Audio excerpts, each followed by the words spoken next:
Welcome to the Restaurant Growth Show. Today we're talking with Jay Ashton, producer and host of the SVK Network. We're going to deep dive into some restaurant brand strategies and look at some really useful tools to help tackle inflation in 2023. You're going to want to stick around to the end of the show because we're sharing a proven loyalty program strategy that's going to help operators reduce their loyalty program costs by almost 50%. It's Friday. We have a special guest in the virtual house. This is episode 12. Let's go.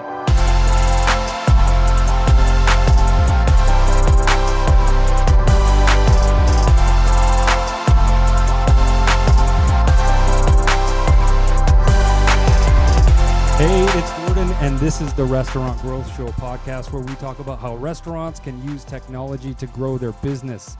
We've got a lot to talk about in this episode, but first, let's introduce our guests.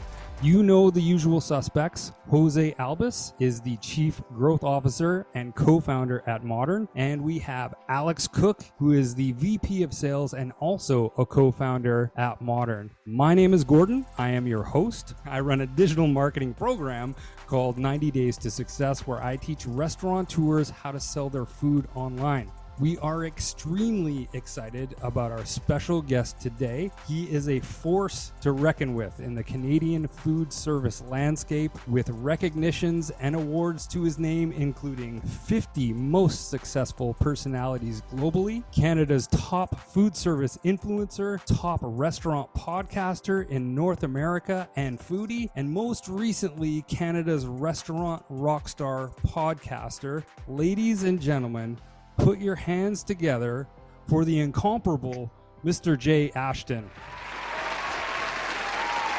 Is that cheering? Was that cheering? I want to trade titles with yours. I was gonna be like, that's a pretty cool opening. we got a huge It's like crowd here introducing in the studio. Mike Tyson compared to some no name. I don't know Awesome. about How's that. everyone doing? I don't know today? about What's going that. on? What's happening? It's Friday. Getting ready for the weekend. It's podcast time. It is podcast time.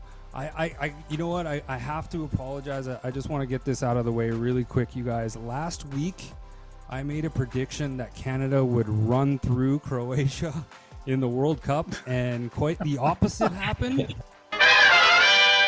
They raised their game quite a bit, and I think they're gonna run through Croatia. No, God! So what I have to do here is I'm taking it on the chin for the entire country. This is my fault. I jinxed everyone, and I really shouldn't have made that prediction. I did. It's my fault, you guys. It's my fault that we lost. There you go. Did you put money on it, Gordon? I did not put money on it. I Sport bet action? too much of a penny pincher to bet my hard-earned money on things that I can't control. So let's jump into this. Jay, happy to have you on the show. Why don't you tell us a little bit about yourself, the SVK Virtual Kitchens Network, and what it is that you do and how you help restaurants grow? So this is my 33rd year in the industry. And, I've dedicated about 15 years of my career helping restaurants out across Canada, leading and building the business resource department here at Cisco Canada. And all the great stuff that we did there over the last 14, 15 years, where we would work with about 6,000 independent restaurants a year across our country, and really from everything from menus to tech to social media to you name it. Culinary was a big part of it as well, and still is a big part of it today. So I built that department, and it's been a blast. That was incredible. And then the big C came, rattled stuff up, and it changed our world. And we introduced our SVK network. That has really exploded since. I talk about it a lot. It's awesome. It's been a blast being able to provide content and information to our industry, as you guys do on your show. We built something that we think is a gem, and it's a different way of looking at the industry. And we try to create we use the Oprah theory, is what we call it, is that you never know what our shows are. We do about 28 different kinds of shows on our network. They're daily, they're live, Monday to Friday. And yeah, we have a blast just sharing amazing content from culinary to social media. You guys were on the show recently, Alex and Jose. Always And great to be a we have a guest on blast your doing it. show. What Yeah, was that? it's a lot of Sorry? fun. It's always great to be a guest on your show. It's always a lot of fun. Except when I'm crying, like last one. Um, I didn't have enough Jay, coffee Jay, in are me you either. podcasted out? Are you podcasted out? You're just doing so many shows across, with so many different Yeah. guests. We actually just got ranked. We're in the top 25 podcasts now globally. Congratulations. That's 25%. incredible. Yeah, I just got 25%. And I just got another stat this morning that we just broke. We're in the top 10% out of 2.9 million podcasts. That's incredible. So I guess that's what happens when you do one daily. And it's really, the success comes from it is the people like Alex and Jose and the folks out there that have really created. I just host it. Like all those years Oprah took credit, she shouldn't have, because you just enjoy the conversations and you just listen to people and you get them to tell their stories, or you get them to show their products or their ideas or their culinary skills or the industry self. We use a model called edutaining, is the way we do it. Is that we have a lot of fun on the show, but we at the same time educate people on what's happening out there. And yeah, we do enormous amount of shows. We do Influencer Fridays as well, where we do product reviews, only live restaurant product review show anywhere on the planet, where we have chefs that actually review products without tasting them before. And yeah, it's a lot of fun. And we never have a bad product, put it that way. But yeah, we do that as well, also every Friday. That makes for some good content. Yeah, we saw some crazy soups today, I tell you. Awesome. We saw you must test a lot of different products too, Jay. I do. Yeah, we do. We not only do we test products, but we do ad reads. We do a lot of advertising commercials. We create our own commercials ourselves. So we do get a lot. Being a foodie and being in the industry so long, usually rarely I find something I don't like. So it's and I always say, I look at this and you see people give reviews and you see it, not to smash other celebrity chefs, but that are out there when you see these shows, but you may like something that I don't like, and I may like something that you don't like. And we saw that, you see that with wine. $50 bottle of wine is sometimes as good as a $5 bottle of wine. So I look at it that way, through those lenses, is how we look at things. And we want to be able to just share content and have a good conversation around it. It was interesting. We were at the Chicago show last May, and where our booth was it's kind of like an innovative food zone. And I was surprised to see how many plant-based products were out there now, but plant-based products that tasted like fish or tasted like chicken, Yeah. meat, and everywhere and surprisingly enough, some of it was really good. It was hard to tell. If I closed my eyes, I wouldn't be able to tell if it was the real deal or whether it was a plant-based product. But I have noticed a huge growing trend. I'm going off topic a little bit, but um, just based on the food trends in general. Yeah, you know what? Plant-based, it's funny, someone asked me about this the other day too, about plant-based, because I do a lot of shows with Beyond Meat, which is my hat is Beyond Meat today. In different companies out there, I work with Impossible Foods. We're doing a show actually next week with Impossible Foods, competitor of Beyond Meat, and they have a show coming up as well. And because I have to play neutral, I'm the neutral, so I don't have any favorites. But it's interesting because I said that, a lot of people are like, well, their sales have slipped and this and that in plant-based. I said, yeah, but the world needs it. Like, we're going to feed everyone. We know the math don't add up. Right. So, and this is what happens. And I built a burger for Canada. Geez, about 5 years ago. It's called the Flex Burger. And I actually created a burger with a company and we sold it across Canada. And I've been through the idea from making it on your kitchen table to a big company building it for you across Canada, and understand how people look at plant-based. I really do, because I built a burger. And it's interesting because plant-based, it wasn't like it was going to go any bigger. It needed to find its home. It needs to settle down. It needs to go up. It's crazy through the roof. There's your demand, there's your interest level. Let's try it. Now it's going to soften down. But I don't believe it's going to go anywhere. I think it's going to continue to grow and slowly go back up as people understand it and look at how to apply it into their restaurant or how to use it and stuff like that. So it's still on the right, I think it's on the right path still. And I think you're seeing innovation get better. Products are getting better. The taste profiles are getting better. The applications, everything's getting better. And that's what I think. And I've had Ethan Brown on the show, the owner of Beyond Meat. And I said his heart's in the right place. So you know it's going to be successful. And that's what I believe in restaurants and companies out there. As long as you got that heart in the right place, you know it's going to be a success. And I know it's going to be. It's just doing what it's normally does when you introduce new product. Yeah, good stuff. Especially plant-based. Yeah. What do you think of Jay? What do you think of the lab grown meat that is recently being approved by the FDA down south? Oof, good question. I think it's all fine. I don't mean to put you on the spot. No, I like, and I don't, I don't have I don't probably have the right answer. Like, it doesn't bother me in a sense. Because I think that's what, I think a lot of people need to understand a lot of stuff that we consume now. It's created out of lab anyways. Totally. Right? Yeah, absolutely. You've ate those orange things that they sometimes call, they're in the chip aisle.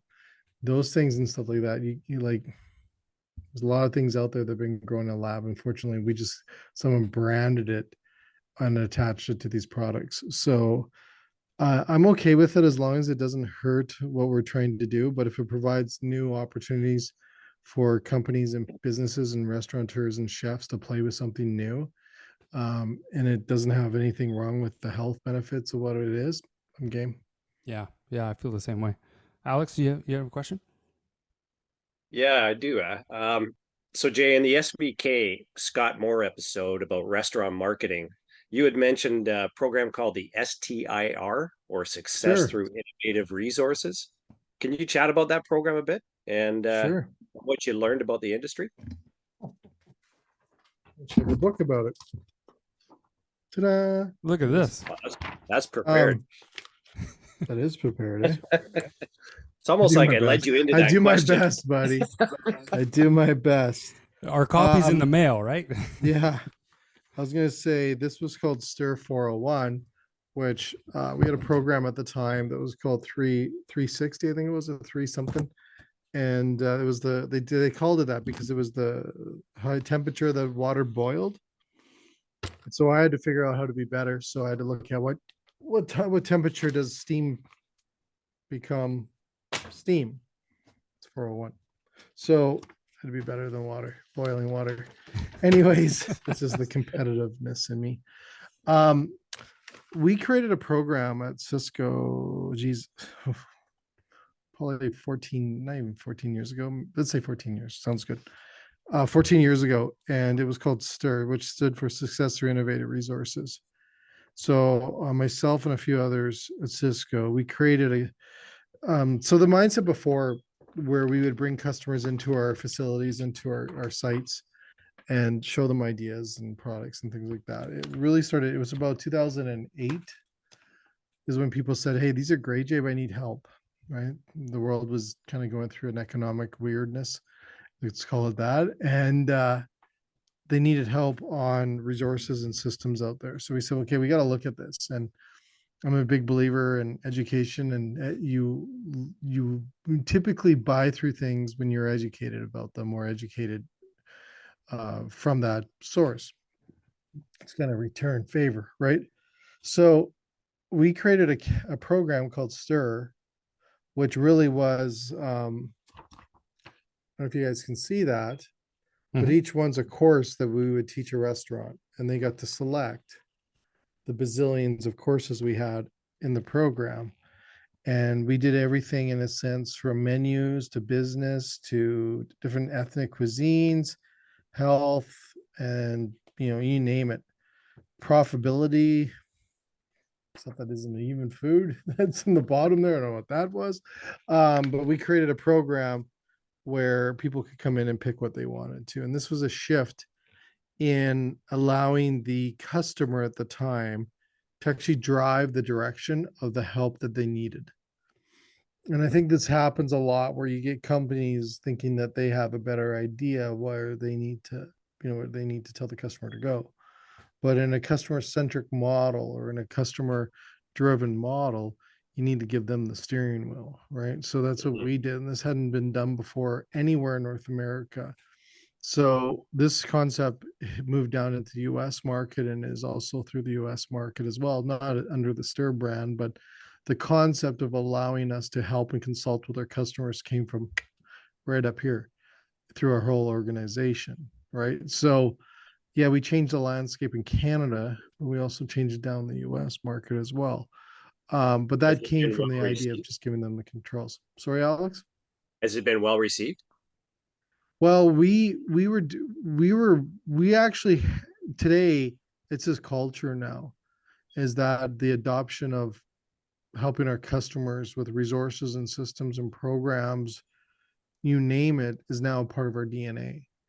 And that hadn't been done before, right? That hadn't been done until we introduced it in Canada.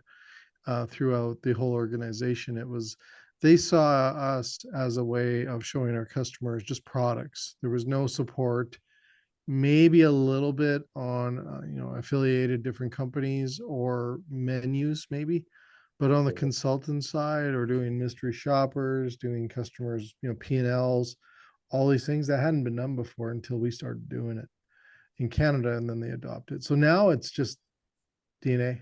It's just what we do.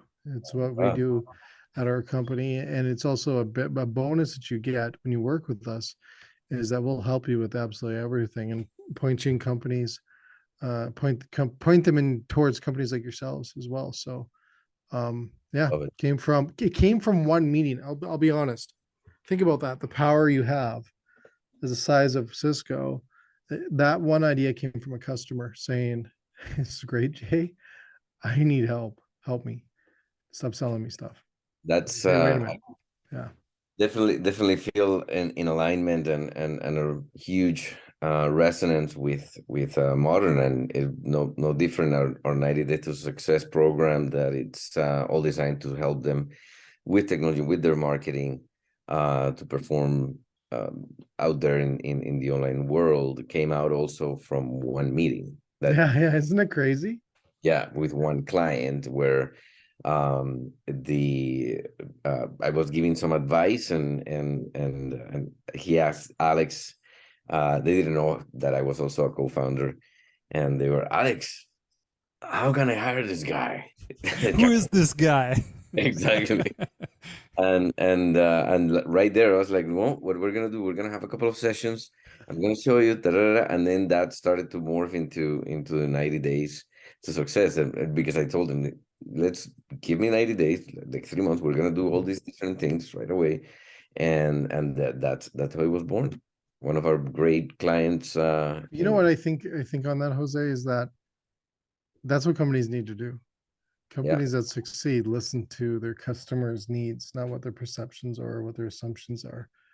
And when we listen, I think sometimes between the lines of what they're really saying, because sometimes they don't literally come up and tell you, it's between the lines of where the gaps are, that they're saying it, but they're not saying it directly. You got to sit back and go, maybe they're onto something. Maybe they're telling us something without telling us stuff. And I've learned a lot over the years in doing our shows that that same thing happens, right? It's like code. When you showed the menu of the different products, The first thing that came to mind was like, wow, okay, so if I'm a restaurateur, I come here, you give me that. I may not know how something or how to compartmentalize it, how to categorize it, but I know that I have an issue or a problem around one of these things. Yeah. So by having that many of possibilities, I can actually think, you know what, I think it's this. And Mhm. it's like a really powerful guide to choosing what to expand on. And I think it's brilliant. Give Yeah. me an idea. Really good. Yeah, we did that for a few years where we were starting to understand more and more on the variety, right? And I think I have a new philosophy with restaurateurs, and it's come from our shows over the last few years, is that restaurateurs can handle two things, and that's it. When you give them something to do, you throw a third in there, they forget the two, and then you're just back to none because they'll forget the third at the same time. So if we can just help restaurants with two things first, you can add a million of them, but that's all they can handle with what their worlds are like nowadays is two things. And I think most restaurateurs, if you can get them to accomplish two things, and then you can go to your third thing. But just accomplishing two things, like think about it. I've sat in 6,000 one-on-one meetings with restaurants when I was just in Calgary. That's before I moved over to Cisco corporate, and sat there and sat and ate and talked in conversations and from crying and I have seen everything you could think of. People crying about their business to people like we're having a great time to doing a session in a barn to a meeting in a barn with a customer to go through their menu to converting hundreds and hundreds of menus I've done over the years of changing what they are or marketing strategies or doing street activations with customers where we're feeding samples out in a downtown high rise in Calgary and to doing all these crazy things. And some of them are really not good ideas, and then you have to do that, by the way, is that we have to do more and more of that. And I think as our industry goes forward, if we can just get them to do two things when we suggest them to adjust their business and change it. It's easy for us a lot of times to sit in our studios or sit in our rooms or have guests on there and they come on, they say you need to do this and you need to do that, and I sit there going like, when's the last time you've been in a kitchen, man? When's the last time you talked to a chef? Last time did you meet with a restaurant or watch what they go through? And I work with an enormous amount of chefs and restaurateurs across the country today. And what I get to do and meeting them and talking with them every day on the shows is that you have a good sense of what they can handle right now. And I always say no, nothing more than two. And Do you see a trend for a lot of the kitchens trying to simplify oh, absolutely. their whole, not just their kitchen, but their whole Everything. operation? Yeah. It's kind of like when Yeah. Apple came out with the iPhone. It was like, um, make it as simple as possible for the user, but behind the scenes is extremely complicated. And I You're think that's the absolutely trick, is how do we keep it real simple for everybody, yeah. especially the operators, because they got so many things going on and they got new things being thrown at them all the time. And they're, uh, doing their best to stay ahead and Yeah. give the customer the best experience they can possibly give them. But I think as, uh, partners with restaurants and whatever it is, technology or food, is whatever we can do to simplify it Yeah. for them and make their life a little bit easier, the better. Yeah, you're absolutely right, Alex. And I think when we look, I did a workshop just recently in Vancouver this week with the Golf Course Association. And instead of me going into this room with all these F&B managers and folks and telling them what to do, and I have a concept that you could do winter dinner domes on the course. So if golf courses, so when we shut down a golf course, it doesn't happen much out in your neck of the woods. But in the rest of the country, in Canada, where it's minus 30 and the golf course is completely shut down, kitchens mothballed, people are laid off, winter, all these different things, then you could actually create dinner domes throughout this beautiful landscapes. You got the landscape already.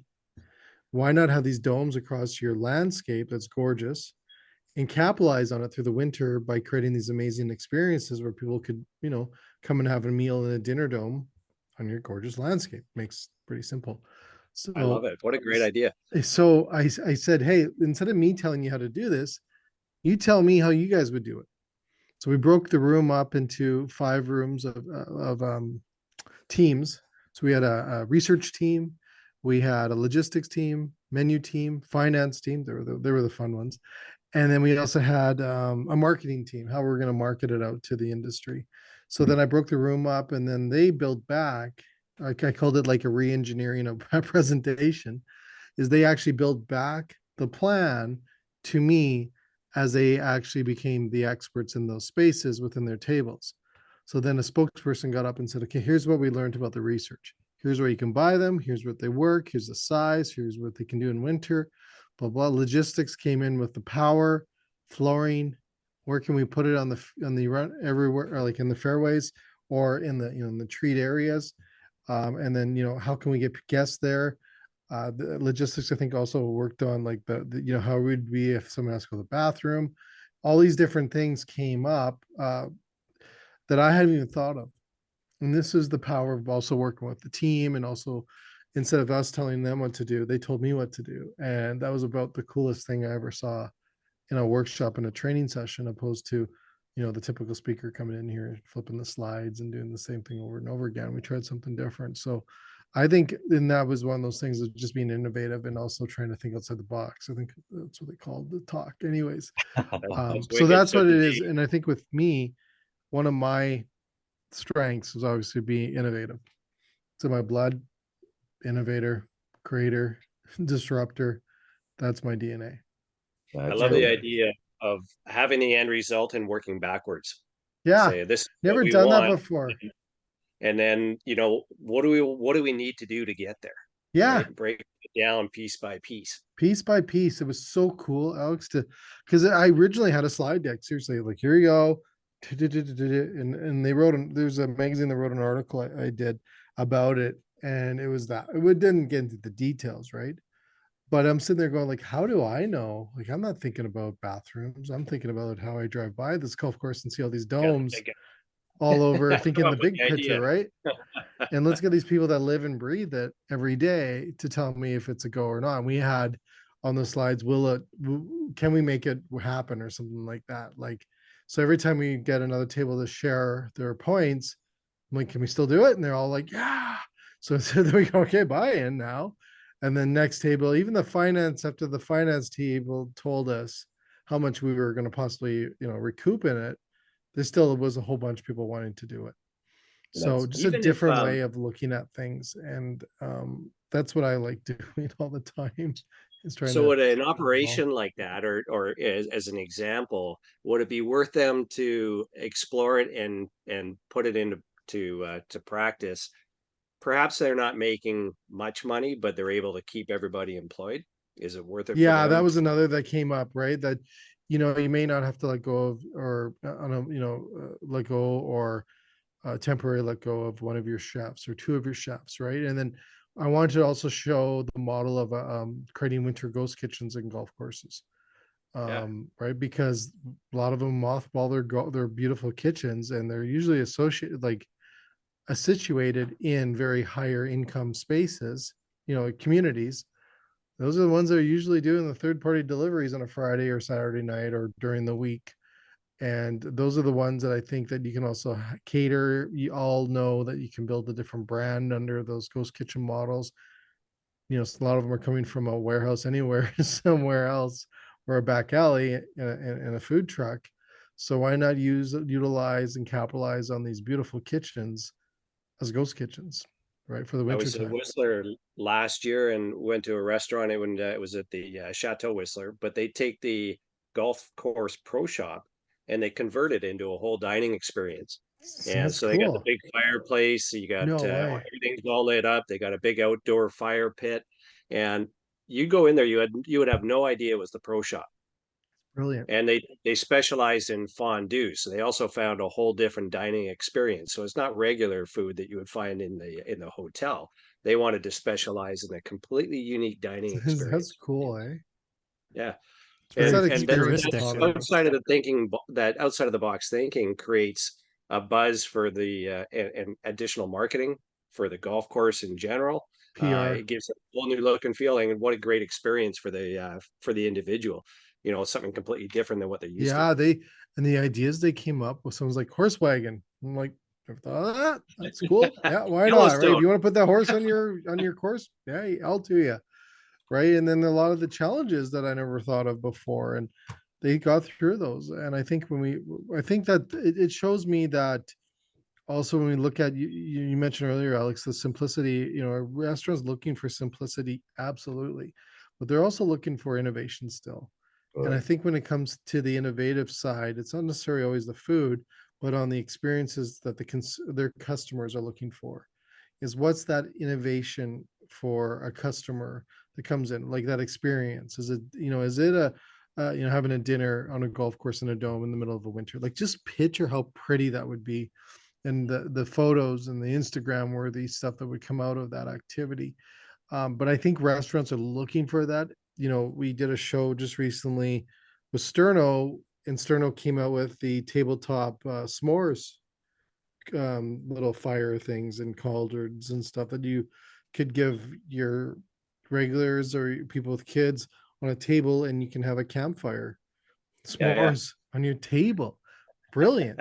Right. So I think people are looking for that, because I also think we have to create new experiences, not only old experiences, but well, we can have some old ones too, but new experiences that draws them in, because we're going to have some price increases on menus that people are going to be, a little, reviewing the value proposition of what they're getting in the experience that they're getting provided. So if we're going to increase menu prices, not only is the food quality going to have to be at a higher level, but that experience is going to have to be at a different and higher level than it has before. You're not going to buy a $30 burger and fries and go, that was great, without the experience attached. And that could be including, top-notch servers. I said at the speech, I said the one thing that I left with this is we have to, one, stop being perfect and get rid of that mindset, right? I believe, and I'll share that with my social strategy for restaurants falls into the same mindset, but we can stop trying to be perfect. First of all, we have to accept an 80% perfection is my goal, right? Because most people go for 100 anyways, and you never get there anyways, and then we beat ourselves up. But if you can get 80, you're good to go. So we have to stop doing that. But we also have to embrace change and allow change to happen, and be innovative, and be creative, and put those hats on and make it a part of your strategy plan on how we're going to make things move forward. Because I really believe the simplicity we're looking for the industry, but it's getting pretty complex of also running restaurants. And we need to work on that as we move into this new year, into 2023. We've got some major challenges ahead of us in our industry that we can get through. COVID didn't take us out. We can definitely get through this, but I think innovation is going to be key. I love that one company that you shared with us on your podcast. I think it was one of your commercials, but if I remember correctly, SRV? it's a server training Yeah. program. SRV. Serve. Yeah. SRV. Serve, yeah. Serve. That's exactly what the industry needs, especially with all the turnover that they're getting, is how do you make sure that if they're coming to work for you, that they are trained and consistently trained right across the board. Yeah, I think that's a great program. That's brilliant. And I've seen it before in some other things over the years, but the simplicity is, when's the last time you read a book, let alone a training manual, right? Like, forget about it. I've like you, Jay, I've been in the hospitality industry for 36 years now. I was going to say, I think you got 3 years on me. I think last time we talked, I think it was like, I started off as a banquet waiter, and I was so good I got promoted to dishwasher. yeah, I rode my bike to I rode my bike to KFC. That's where I started. Back in those days, they had a lot more resources to provide training, and they also had people. They didn't have as high a turnover, but nowadays we just don't have that. So, like you say, you use technology to be able to help elevate your service level and help elevate, the product level, keep things more consistent. Embrace it. Don't resist it. Embrace, learn. I guess our president says that you have to learn, forget, and relearn. And I truly believe in that. And I didn't I've know got no anything problem about with that. podcasting when we started this the whole, like I knew a little, like you listen to it and you think you know one. And then oh, I think I posted even yesterday that I spent over 4,000 minutes of listening to other podcasts than mine.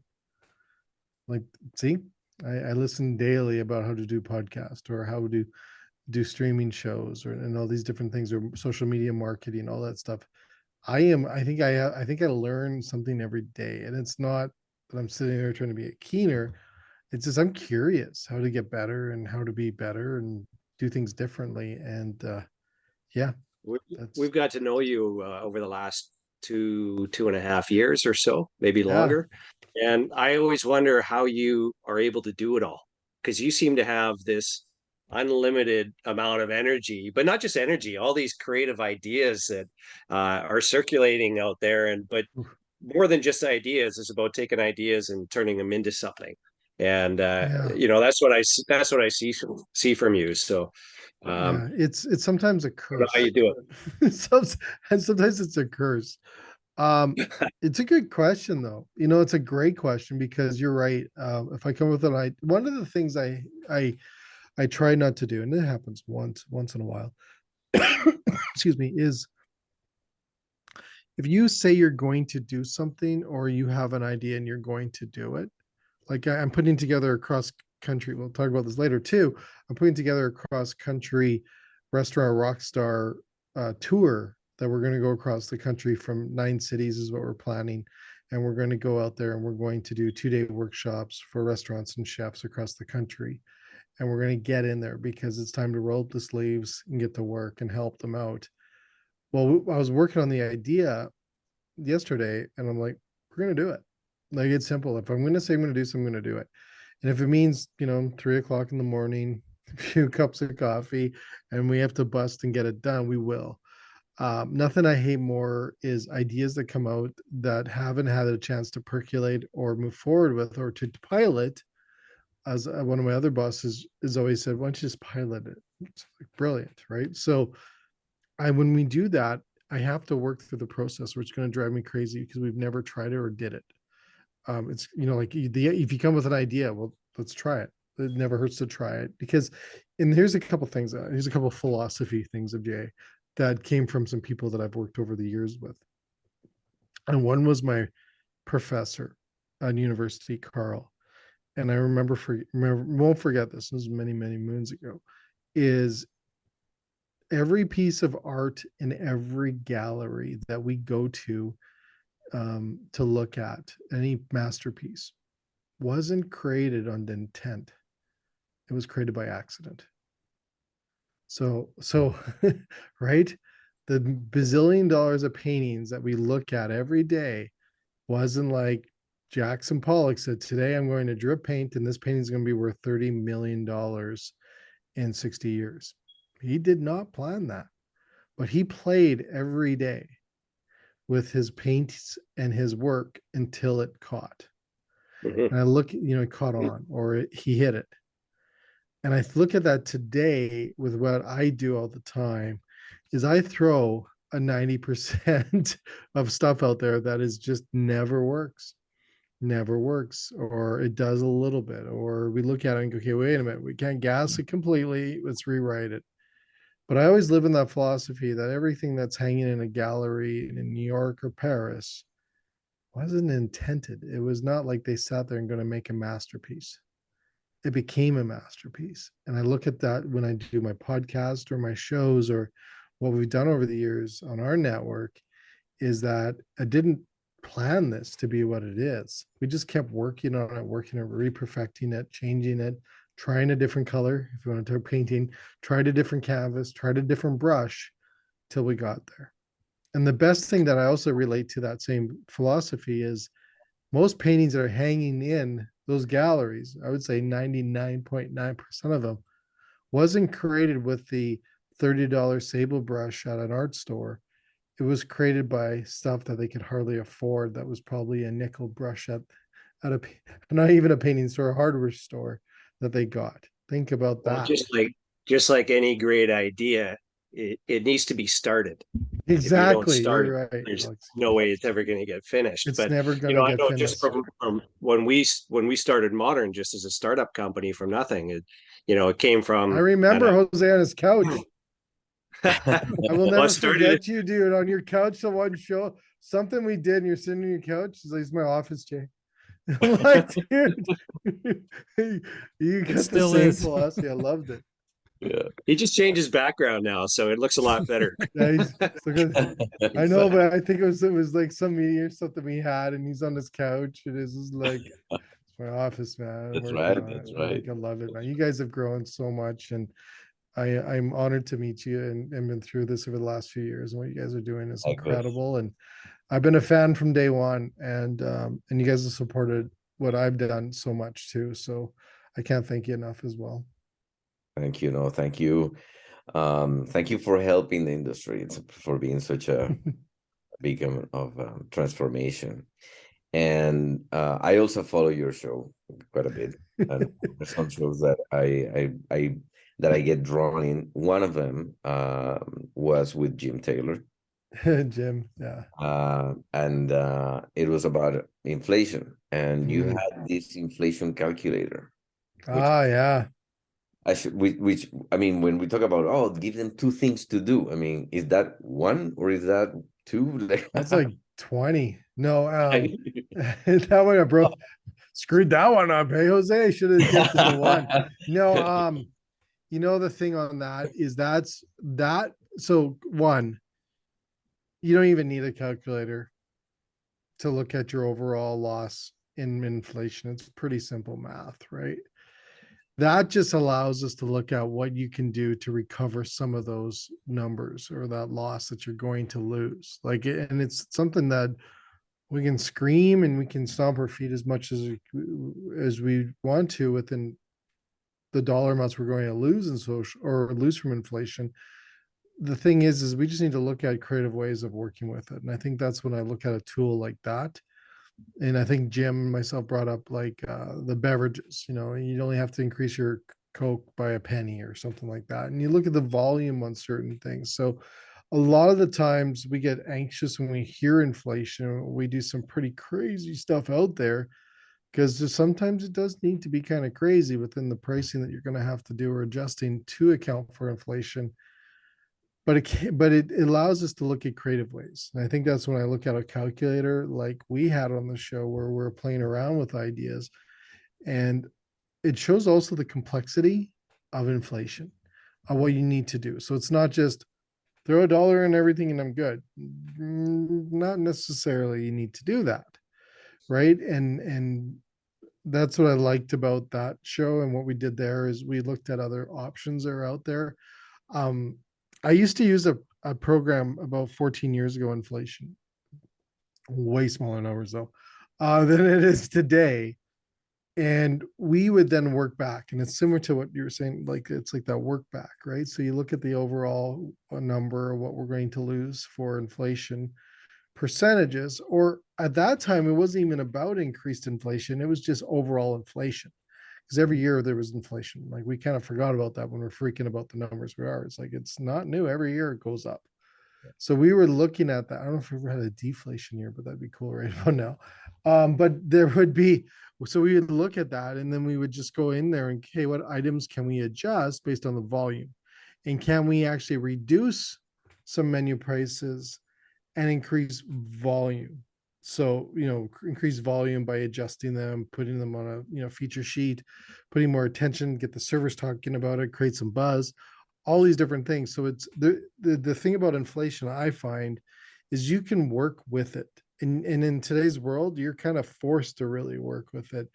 But I think the simplest thing you can do that may not be what you should do, I don't want to say you should or shouldn't, but is just throw everything up in price without rhyme or reason. But that's simplicity. That's just saying, okay, but that's not going to help you in the end in most cases, because it doesn't help you understand enough about it doesn't your own understand, right? Correct. Because what will happen is people are going to capitalize on those, I don't say mistakes, but those misjudgments on some of your products, that you also have to understand the ceiling price on some of your products as well, right? I think we're hitting ceiling prices. I've heard some pretty crazy stuff lately on some ceiling prices right now where we're hitting it where the consumer hasn't accepted the price increases yet. Like the overall mass hasn't said, you know what, I'm okay with a $40 burger.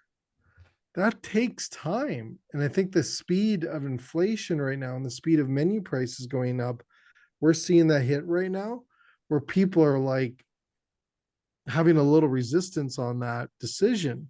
So it's kind of like the gas prices when they go through the roof, you hear about it for the first few days and then people stop talking about it because they're starting to accept it. Right. And that's the same with menu prices. It's just a longer process. You find people change their habits a little bit though. So Yeah. they're going to drive with less. They're going to look at alternatives. Maybe they're going to take the small car if they got two cars instead of the big truck. Yeah. And I think that happens with the restaurant industry too. And I agree with you. Um, you know what? I had an old boss in the industry years ago, and he said, my trick when it comes to raising prices is I raise them a nickel at a time so that the consumer doesn't notice. Mhm. But I do it more often. Yeah. Now, this is while this tells you how Oh long yeah. ago. Remember those tricks though, Alex? We used to Yeah. do, I remember one place, like they were giving away free coffee. We said, well, they're like, we can't do it anymore. So how do we do it? How do we charge now for free coffee? We've been doing free coffee like 20 years or something. I think it might have been a bingo place that served food. So we had to look at different strategies on bumping it up, but also making sure that they didn't lose anyone. And then also making sure there wasn't like a negative, position around it. And there's different crafty ways to do it. And I think that year we helped them create an $80,000 in revenue just off coffee.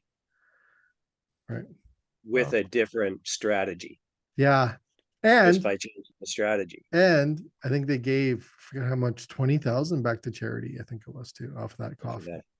No, I think that one of the things that I really called my attention of that particular show was that you guys gave like these really good principles and few things to do that would have a real impact that you usually don't think of, right? Because like you said, this is inflation, everything should go the same, and that has all the impact that Alex is mentioning, that or the resistance of the client, like it could have changes in behavior. And one of my favorite things that you said that always look, or that Jim said, was like always look for contribution. Look at what the contribution of one thing can compensate for the other one, so that you don't have that impact that you may be so concerned about. Like if you actually could compensate with Coke the problem with the increase of the stake, if you have the data, which of course the power of data again, right, and understanding and being able to make those decisions on the fly, which is one of the things that I love so much about what we do at Moduurn with dynamic pricing, we call them. One quote from that episode that I remember, it was actually the one with Scott Moore. It was evolve or dissolve. I absolutely love that quote. That wasn't mine. That was his. That was a goodie. Right. Yeah, I absolutely love that. And that just encompasses what we're all having to do right now, especially operators themselves, at store level. It's like evolve or dissolve. Keep it moving, keep trying, keep iterating, rinse, repeat, right? I think the thing on that too, I think that's the success also of these podcasts and different shows out there, is that we can get the content to you now. Like it's because it's changing at light speed. Like we used to remember, Alex, like back in the day, we get excited about remember when gluten-free came in, everyone's like, oh, and it took like a year for that trend to, like shape out. Well, now you'll get like a trend today and like 2 weeks later, the trend's gone. Like, right. Like, have you guys like seen butterboards now? Like they came and gone. Right. Like, like these things, like they just shift so fast now that I think getting the content through these new channels, these new areas, these new spaces is so good for restaurateurs to keep the finger on the pulse and keep evolving. The industry is just moving so fast right now. It's just, I've never seen it move so fast. One of the things that brings to mind is that I mean, because a lot of it, when we think about what we're looking for is data that validates, right? And my engineer starts popping out all over the place, but and the marketer too, getting excited about data. But the fact that you can collect data in so many different ways and so much data, so if you run a test, you can have the results really quick, and you can actually pivot into something else, right? And that happens in marketing. That didn't happen before. Like back in the day, you would run an ad with a promo code to track it in a printed magazine, and you needed to wait six months to see the results, or a full year. Right now, you can throw an ad on a Google or something like that, pay the money and stuff, and you within a week or a day, you can get the results that you're looking for. So, on that note, I'm curious about, in your opinion, what tactics have worked best for quick service as opposed to fine dining? This is something that I'm always fascinated for, because fine dining is like I think is the one that has the biggest resistance. I find it super romantic, biggest resistance to change and transform. QSRs versus fine dining. Great question. Jose, you're not supposed to make me think on a Friday. I think, well, here's where I go to right away. For some reason, I want to say that QSRs have the ability to adjust and change at a speed that maybe a point where they're also leading the trend or also creating the trend. You think about it, right? So they may come up with something bizarre in a way, or an item, or a procedure, or an app, you name it, right? That they have the ability, I think I think they can scale it faster, apply the strategy, idea, menu item in a faster way than possibly a sit down operation.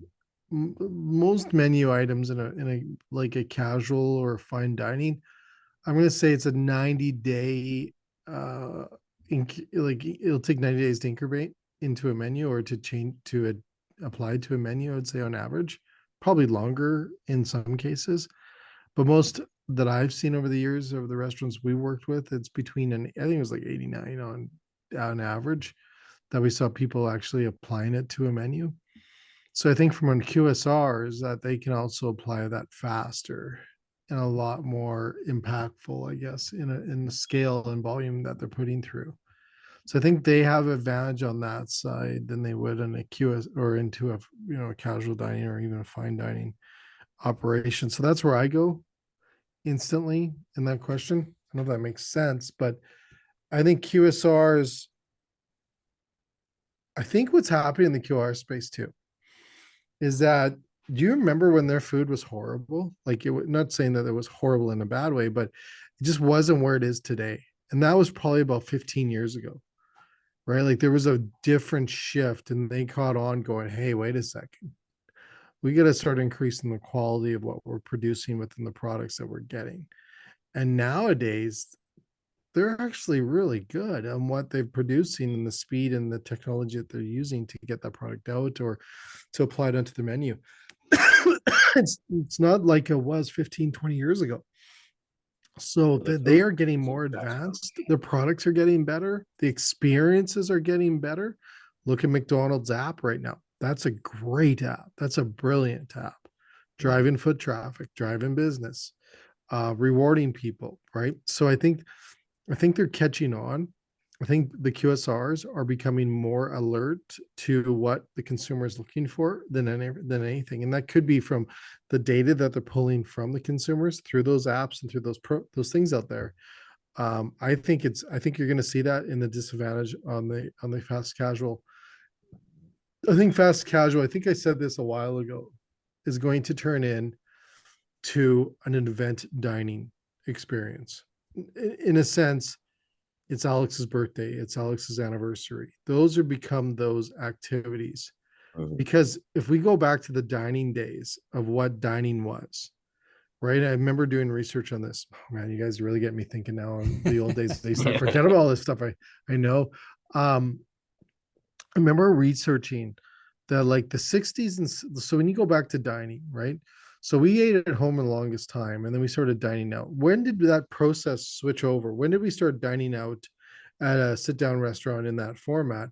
Was based on holidays. So when you go back, when I used to go out with my family, it was a birthday, anniversary, some special occasion. There were occasion-based dining, right? Then we saw that slowly shift into weekend dining, right? Friday, Saturday, and Sundays was when I went out with my parents, right? And then you saw that turning into, as more people went out to the workforce, less opportunities for it. All shifted in a sense of that eating at home, right? So if you look at today, that is almost completely flipped, where we dine out and grab food with the convenience of third parties, also the convenience of price points, cooking, everything else, plus the constant marketing through social, right, of these places, TikTok, everything else that's out there. We're looking at, really a population that doesn't know how to cook at home. And I know COVID kind of made us reminded us that we can all make bread now, I think. Yeah, hey, we can all make bread now. But I do think that we do have some opportunities to look at that and to understand where it's come from. But dining has in the casual place and into the fine dining, I think it's going to be event or special occasion dining. I honestly think that's where you'll see that shift. And it's not a good thing or a bad thing, because it seems like we have a holiday for every day. I forget what today is, but there's a different day that we place on every day anyway. So it might be, Burger Day tomorrow, and we don't even know it. It's Friday. That's all we need to know. I'm glad you brought up McDonald's, because I have a really fun fact that I just learned today, or it was yesterday, I think. The menu board provider for McDonald's has a facial recognition feature. Yeah. Based on what you look like, your age, your gender, when you pull up to the drive-thru, they have over 500 menu variations that they'll show you. That is crazy. I met the company. I met the guy that does that. Oh my god! Like they work with that, and so that they tap into the AI. Mm-hmm. So even if it's associating you also in having a bad day, you'll see your menu items changed based in that as well. Isn't that brilliant? You roll in and you're frowning. They're gonna show you some more frustration and frown. Like you think about the way that our faces look and how we look at someone, you can tell, especially in the technology side, right? So if I'm going out there and I'm looking frustrated, and then you put something like dessert pops up, hey, right? So you think about that and the dopamine that's being released as you feel better by just going there and looking at a menu board. That is beyond intelligent and mind-blowing of what those places are going to do, right? Yeah, I have a feeling they're going to show me salads when I come up to them. Well, that too, and I guarantee it's picking up what we're saying too, right? So if we're like, yeah, you can't eat this, I'm on a diet, all of a sudden there's salads appearing, right? Like I guarantee it's also pulling in what we're saying too. Yeah, absolutely. Yeah, exactly. If not, we should invent that, Alex. That's my fear at the border. Well, say something. I always say test it. Say something like IKEA and see if your phone listens to you. That's right. You guys ever do that? Yeah, the ads will show up. Exactly. But I am so sorry. This has been an amazing time, Jay. I'm hoping we can get you back soon. Thank you for taking the time. We really appreciate you doing the show. We know how busy you are. Just lastly here, can you let the people know how people can connect with you? What's your platform of choice? LinkedIn. LinkedIn's the best way? LinkedIn is probably the best place to grab me. And to find out what I'm doing over there. And that's probably the number one place and then I'm on Instagram as well, but most of the time I'm on LinkedIn. What's your handle on both? LinkedIn is, I think you just look up Jay Ashton 1304, I think, on Instagram. Okay. Or 1305, sorry, on Instagram, Jay Ashton 1305 on Instagram, and then just Jay Ashton on LinkedIn. Awesome. I'll be sure to include your Yes. handle in the show's description. Before we let you go, at the beginning of the show, I promised a loyalty program strategy that will help operators reduce costs by almost 50%. This strategy comes from the Director of Marketing, Casey Hilder at Starbird Chicken. They are a fast casual US franchise that is growing very quickly. They're looking to double locations from 12 to 24 in the next 18 months. They're absolutely crushing it. They're a very tech-forward QSR. In an interview with Zach Oates from Ovation, shout out to the whole Ovation team, Casey talked about how Starbird switched from a spend-based loyalty program to a frequency-based program. For example, as opposed to their guests spending $100 and receiving a $10 reward, which is a fairly common strategy across the industry, Starbird switched to a frequency-based strategy where their guests visit 3 times and they would receive a $5 reward. What Starbird found was that their guests were spending close to $100 over those 3 visits anyway. Therefore, they were cutting their reward in half. What I'm going to do is I'm going to link the interview in this episode's notes so you can check it out for yourselves. Again, we'd like to thank Jay Ashton for taking the time to visit with us and give us a little bit of insight into the industry and what's going through his mind right now, which is a lot of really, really cool things. Alex, thank you again. And Jose, of course. My name is Gordon. This is the Restaurant Growth Show. We'll catch you guys next week. Thank you. Adios, guys. Thank you. All right. Thanks so much, guys. Thank you. Take care. Cheers. Stay close. Good.